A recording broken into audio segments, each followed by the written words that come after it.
everyone, welcome to the National Scrapbooking Day 2023 Instagram Hop by Simple Stories.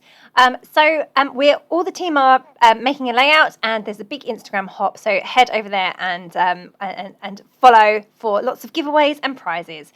This is the video that goes with my layout, so that I've done for the Instagram hop. So the videos aren't actually part of the hop, but a few of the team have done them as well, so check them out.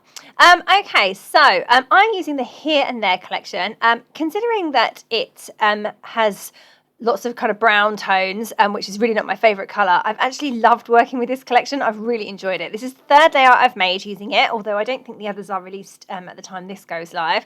But yeah, I've really enjoyed it. I actually really liking the colours. They're earthy and lovely and brilliant for travel. And I love a themed collection that I have photos to go with. So yeah, awesome.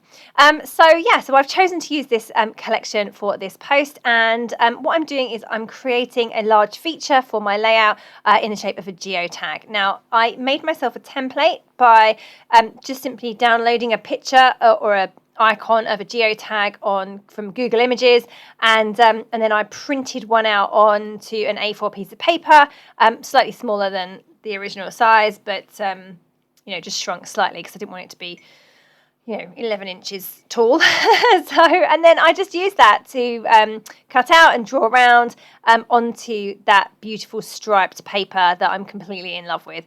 Normally with the striped paper like that, I would cut it apart and do something with the stripes specifically, but I just thought they looked lovely, and I thought they'd look nice in a geotag formation. So that's what I've done there, and you'll be pleased to know I haven't then cut all the stripes apart and distressed them and stuck them back together. I do feel like I do that an awful lot. So I thought I'd do something a little bit different with that fabulous striped paper that still shows off those gorgeous stripes. So I've made this big geotag, I've cut it out, I've distressed the edges, and now I'm going to put it onto a layout. So I've got this dark sheet. It's kind of like a dark blue with a pink grid stripe on it. It was on the back of the 6x4 elements paper. I always struggle with whether or not I should use the backs of those. I always feel like I should keep all the cards for something else. But then on the other hand, I often don't end up using the cards, so therefore then I waste a sheet of pattern paper. So I'm just going for it. And I've taken a piece of white card, which I've trimmed down to about 11 inches square, distressed the edges, and I've stuck that onto my background paper. And then my geotag is going on there. I did think about putting my geotag on the dark background. If I had mounted it and made a small white border with white card, then that may have worked, but ultimately I decided not to do that and just to go with a white background on this occasion. I made a New Year's resolution several years ago to use more pattern paper on my layout, so I always try and do that, but on this occasion I decided white was best. Okay, so I've got my photo, and I've pulled out a journaling card from the journal bits to mount it onto, and it's got some little details on it. It's got a piece of washi tape strip, you can see that there. It had a white border, by the way, which I'm just cutting off. But then, yes, I then cut around the detail on the card itself there. You can see me just poking my scissors in and trimming around that detail. It's got like a little label and a piece of washi tape, so I'm just trimming around those, and then I'm going to slot my photo inside so that I keep the detail on the card on show. Just had to distress the edges slightly there. So photos going in there we go, done, and then I'm going to stick that in place, and that is just going to mount my photo. And then I've got this luggage tag. I think that's also from the journaling bit, and that is going to go onto behind, or layered behind the photo as well. And then I've pulled out to use, you can see there in a pile, the floral bits. Always one of my favourite things to use. I mean, even though flowers in those kind of earthy tones don't necessarily go with travel that well, I always think that flowers on layouts work. There's always a place for them, no matter what colours they are, no matter what your photos are, they always just work. They just give extra detail, and I love flowers, so that's great. There we go. So I've got my my photo in place, my luggage tag, and then I'm going to put some flowers in place as well, some little sprays of flowers here and there. I really enjoy using the white background that's trimmed down, and then for my embellishments to then go over the edge of that white. So rather than try and contain them within the limit or the edge of the white cardstock, I absolutely like it if they head over to the border as well. I've just pulled out a few other little labels and things. They're mostly from the journaling bits, some from the regular bits and pieces. They say, "We are here, love this place," and "favourite place." So I'm going to distress the edges of those slightly and incorporate those onto the layout. I love these little postcards. I think they're from the bits and pieces, or the journal bits. One says discover, one says enjoy. So I've just layered those on top of each other and putting those up on the cluster at the top there.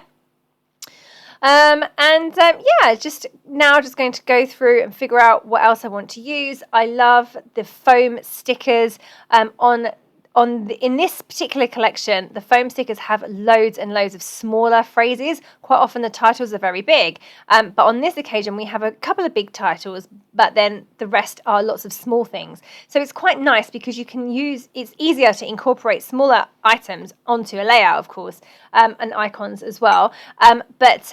So therefore I've managed to use 2 on this layout, whereas quite often I wouldn't, and then I might not use up the whole set.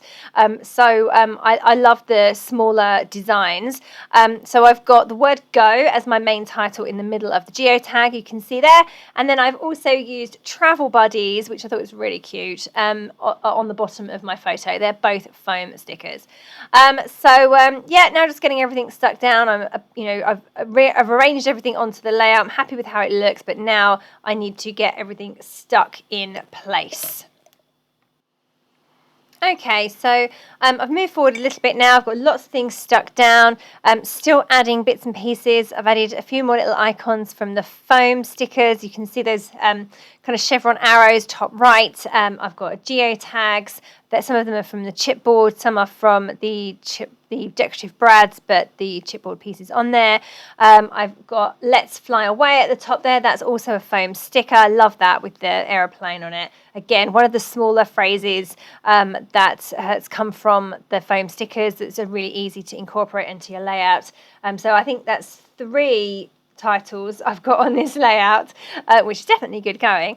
And then I'm just adding some decorative brads. I love those. I always enjoy those. They just give a different texture to the layout. Got a ticket over there that I've just added, "You are here," and another geotag. Loving the geotags, obviously, because I have a big geotag on the layout. A couple of hearts, and enamel dots and flowers. I keep adding smaller flowers as well to fill in any gaps that I've got.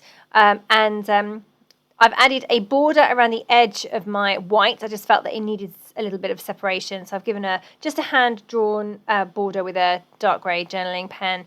Little hearts going on there. I've also written my journaling. Now, I'll just quickly tell you about this photo because it's quite funny. So my little boy, who's 4, we go to the same place all the time on holiday because we have a house there. When we arrive at the airport, there's this giant lava rock. It's Lanzarote. It's a volcanic island. There's this giant lava rock in the airport, which is what they're standing in front of right there. And my little boy, who's 4, thinks it's a meteor. And every time he thinks that if he touches it, he will get superhero, super speedy powers. So therefore, as soon as they see this meteor, and it happens every time we go, he goes to touch it, and then he zooms around the airport like crazy. And then my 10-year-old follows him around as well. So great hilarity and excitement every time we go to that airport, which is quite regular, and see the meteor, which is actually just a giant lava rock. So that's what I've written there. I'm really pleased to have captured a story like that, because so often our photos are posed and, just going out and having food in nice restaurants, that kind of thing, or nice backdrops. But this one actually has a little story of the craziness of our family. So there you go. That layout is finished. I finished off with a few splatters of black paint, and wrote my journaling on the right hand side. So Thank you so very much for joining me today and watching this video. I hope you enjoyed the video, and I hope you enjoyed the Instagram hop to start on the Simple Stories page. Thank you so much. That was Nikki Rowland for Simple Stories.